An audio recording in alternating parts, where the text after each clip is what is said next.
Entrevista en Tutos Ciencia y La Estampa el 27 de marzo de 2007. Periodista profesor, ¿qué técnicas ha desarrollado para intentar comprender el fenómeno de la abducción?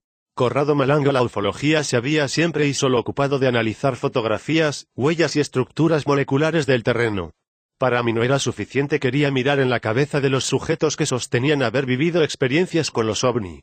Así fue que he iniciado a utilizar las técnicas de hipnosis regresiva elaborada por el célebre psiquiatra norteamericano Milton Erickson. Excavando en el interior del inconsciente, de hecho, se pueden hacer emerger experiencias removidas. El inconsciente es como un hard disk, de solo escritura. Una vez registradas las experiencias, no se pueden modificar.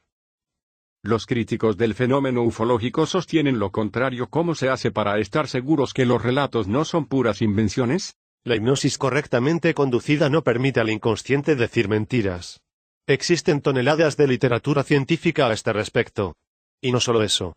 Para verificar que el sujeto diga la verdad, trabajamos también con la programación neurolingüística, una ciencia que se basa en el siguiente axioma: dime cómo te mueves y te diré quién eres. El movimiento del cuerpo, de hecho, es la representación cinemática de la voluntad del inconsciente.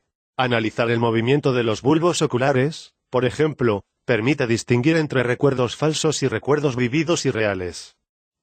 ¿A qué conclusiones ha llegado? Los relatos de los secuestros son todos iguales.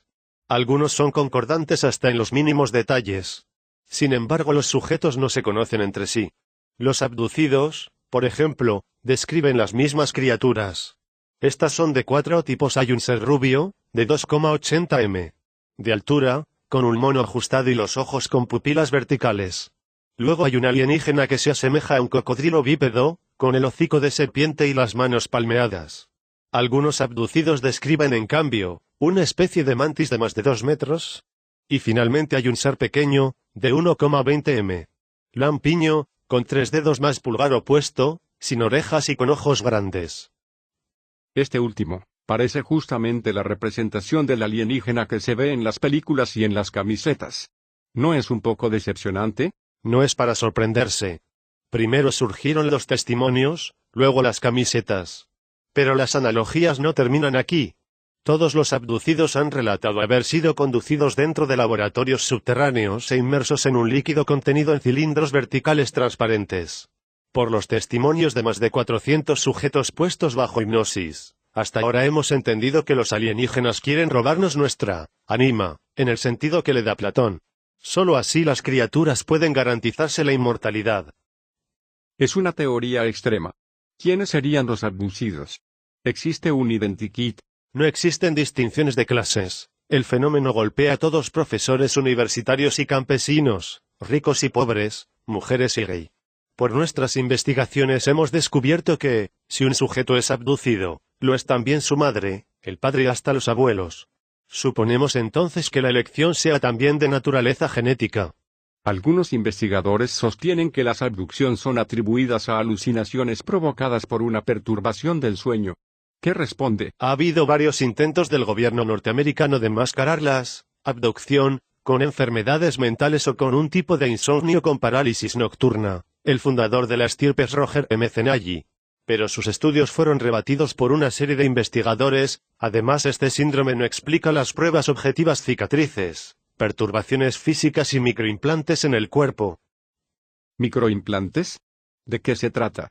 A través de la resonancia magnética nuclear y la tomografía axial computada hemos descubierto minúsculos balones codificados en el paladar, en la nariz y en los ojos. Creemos que son microchips de control. En USA el profesor de Relsims ha extraído alguno de estos microchips y los ha hecho analizar. Varios elementos presentan porcentajes isotópicos diferentes del terrestre. Los isótopos son átomos que se distinguen por el número de neutrones presentes en su núcleo. Y este número no es el mismo en todas las partes del cosmos. En definitiva, no hay dudas que los implantes son de origen alienígena. Entrevista parcial en Tracce d'Eternità, en su NO Superíndice 3 de julio de 2009. Hablemos de la cuestión de los secuestros. Sabemos que existen test de autoevaluación que pueden servir a quien tenga dudas sobre ser víctima de atenciones no deseadas. Test que luego sirve también a usted para discriminar los posibles abducidos de los no abducidos, ¿no es cierto? ¿Sobre qué principios se basan estos test y qué porcentaje de examinados supera este primer pantallazo? Los datos estadísticos todavía incompletos nos dicen que nos llegan alrededor de 150 test por mes. El porcentaje de test positivos oscila entre un máximo de 20 y un mínimo de 5, según los periodos del año. El promedio es alto y nos hace pensar en aproximadamente un 10 de positividad sobre todos los test. El test está construido en base a la descripción pormenorizada que los abducidos han hecho de sus experiencias. Un test efectuado in situ con centenares de pacientes que han participado, involuntariamente con sus primeras respuestas, a la construcción del mismo. El test interactúa con el inconsciente profundo y comienza a levantar los velos del recuerdo de las experiencias de abducción sepultadas en él. Este proceso es espontáneo y se produce, sin saberlo, en el abducido que realiza el test, el cual, si es positivo, nos pide que examinemos su caso. En ese instante el sujeto se ha inconscientemente autoevaluado. El porcentaje de esquizofrénicos, fuera del problema abducciones, es de alrededor del 5. Quien hace el test pertenece a un conjunto numérico que ya se ha autoelegido. No es una muestra estadística sino que es una muestra de quien por su propia elección haya buscado informaciones en Internet. Esto significa que la muestra no representa a Italia y que el número de abducidos no es del 10 sino menor. Ha mencionado el inconsciente, elemento clave y mayor aliado de un investigador en el campo de los secuestros alienígenas.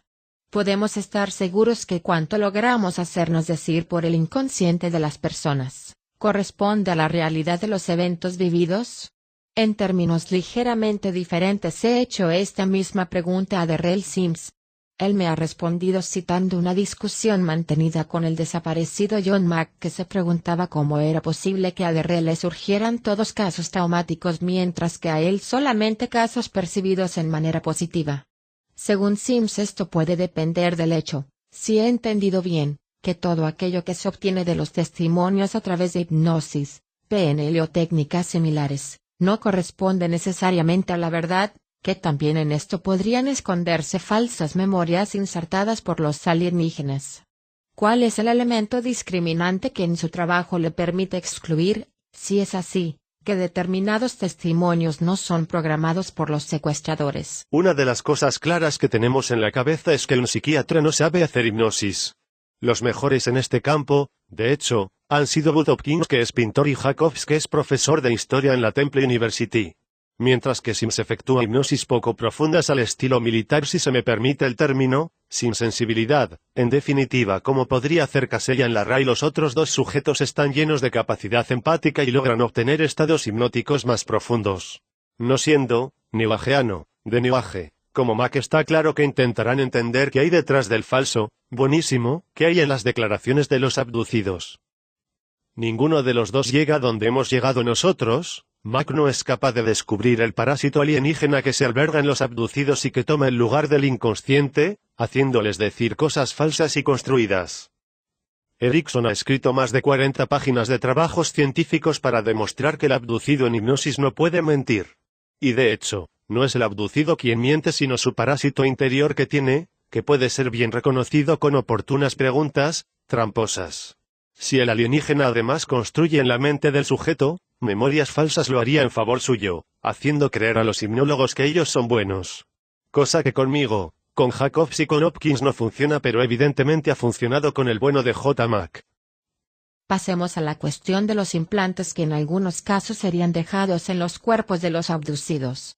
Usted, a diferencia de otros, no los extrae de los pacientes. ¿Por qué razón? A pesar de esto, estoy seguro que tendrá una idea bastante precisa sobre su función. ¿Puede exponerla? ¿Qué impide que la unión de recuerdos conscientes e inconscientes y el hallazgo de los implantes se torne en la famosa pistola humeante la prueba definitiva? En estos días estoy haciendo analizar algunas tomografías y algunas resonancias de algunos abducidos por expertos del Hospital Santa Chiara de Pisa. Es interesante hacer notar cómo los médicos no saben dar una respuesta concreta a los documentos que les doy. Extraer los implantes no es fácil, sobre todo aquellos craneales, y además, luego de tanto trabajo, si te lo vuelven a implantar, has perdido el tiempo. Cada implante tiene una probable especial función. El estudio que estamos haciendo busca comprender no solo para qué sirven sino cómo desactivarlos. Hemos a menudo podido desactivar estos implantes, utilizando las técnicas hipnóticas, con el acto de voluntad de la parte anímica de los abducidos que, lo crean o no, logra neutralizarlos. Estamos perfeccionando algunas técnicas. El implante craneal en el interior de la hipófisis probablemente está magnéticamente activo e interactúa con la glándula pineal, alterando el contenido de serotonina y melatonina. Este implante lo llaman emocional y serviría para alterar la consciencia del sujeto abducido. Otro implante colocado debajo de la piel del hueso frontal se identificaría como posicional y sirve solo para identificar al abducido en el espacio y en el tiempo. Los implantes colocados en otras zonas del cuerpo han sido analizados por Darrell Simpson USA con espectrometría de masa con estructura fina y muestran porcentajes isotópicos de los elementos, distintos de los terrestres. No tenemos necesidad de ulteriores pruebas para afirmar, sin lugar a dudas, en lo científico, que esa cosa no es de aquí. En base a los relatos de los abducidos, ha logrado delinear sorprendentemente, considerando el argumento, los procedimientos a los cuales son sometidos los abducidos, procedimientos que se diferencian según quienes sean los que los efectúan y sus necesidades. Derivamos hacia su sitio sus obras para los detalles de las razas involucradas. Tales procedimientos, en muchos casos, tienen que ver con nuestra ánima y son procedimientos sustancialmente tecnológicos, lo que hace suponer que el ánima, como los otros componentes de nuestra parte no corporal, no es un elemento trascendental, dicho agnósticamente como chispa de lo divino, sino un elemento que, solamente los límites de nuestra tecnología, nos impide distinguir. ¿Es una suposición correcta? ¿Puede describirnos brevemente el interés que tienen en ella? ¿Estos descubrimientos cómo se ubican respecto de las religiones? La parte anímica está constituida de energía potencial, espacio y consciencia. Los dos primeros elementos son virtuales o sea modificables y creados por la consciencia que, en cambio, es real e inmutable. La parte trascendente es la consciencia mientras energía y espacio forman parte de una realidad virtual construida por la misma consciencia. En otras palabras, la consciencia tiene necesidad, para manifestarse a sí misma, de construir un espejo virtual hecho de energía, espacio y tiempo en donde reflejarse para adquirir consciencia de sí misma. La consciencia es prácticamente Dios, el resto es toda una ficción, magia, una ilusión. Por lo tanto, quien no tiene ánima es de todas maneras eterno aunque con mucho menos conocimiento de ello. Según los resultados de sus investigaciones a través de la hipnosis han surgido elementos absolutamente repetidos y extremadamente específicos. Como es, según su parecer, que estos elementos no son tan constantes, aunque presentes, en el trabajo de otros ilustres investigadores como Bud Hopkins o Yvonne Smith u otros. La presencia parasitaria de los alienígenas en el cerebro de los abducidos, por ejemplo, según lo que recuerdo, es un elemento que no es algo recurrente en el trabajo de los mencionados investigadores con excepción de David Icke, que absurdamente, en sus audaces hipótesis, encuentra confirmación en tu trabajo, aunque focalizado en los reptilianos sauroides. La pregunta puede ser en general.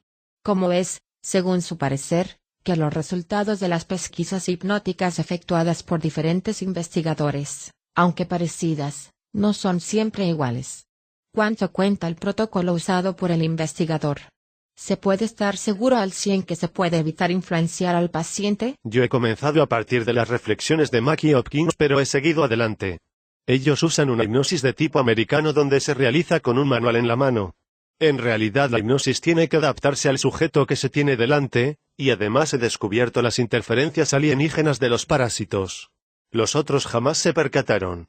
Esto nos ha permitido efectuar un paso hacia adelante formidable y parangonar las abducciones con los fenómenos de posesión diabólica. El primer problema surgió cuando, hace muchos años, descubrimos las memorias alienígenas activas y empezamos a estudiarlas. Era evidente que dentro de las cabezas de los abducidos estaba instalada otra personalidad y era la que se vislumbraba en los análisis grafológicos de los sujetos abducidos. Tales sujetos resultaban así confundidos con esquizofrénicos o paranoicos con multipersonalidad. Nadie se había dado cuenta antes. Comenzamos a verificar esta hipótesis en decenas de abducidos y el número sobre el que hemos estudiado el fenómeno nos ha permitido ampliar y perfeccionar nuestras hipótesis. Los norteamericanos no podían estudiar algo sobre lo que no tenían ni siquiera consciencia. Uno de los sistemas con los cuales los alienígenas parece que aprovechan nuestra parte anímica, es entonces, a través del procedimiento que parece en todo semejante a una posesión diabólica. Pero dado que estamos en un ámbito decididamente más pragmático, estas posesiones cualesquiera sea la raza que la realiza son una cuestión tecnológica. Hay entonces instrumentos que permiten mantener la comunicación entre su nivel/dimensión y la persona. Las llamadas posesiones diabólicas se forman a causa de una tecnología que permite estupidizar el sujeto y ubicarlo en cualquier lugar que vaya, en el espacio-tiempo, pero se sirven también de energías sutiles que se adhieren al cuerpo y chupan, como si fuera un abastecimiento en vuelo de un avión. Los raptados cuentan que han encontrado diferentes razas en sus experiencias.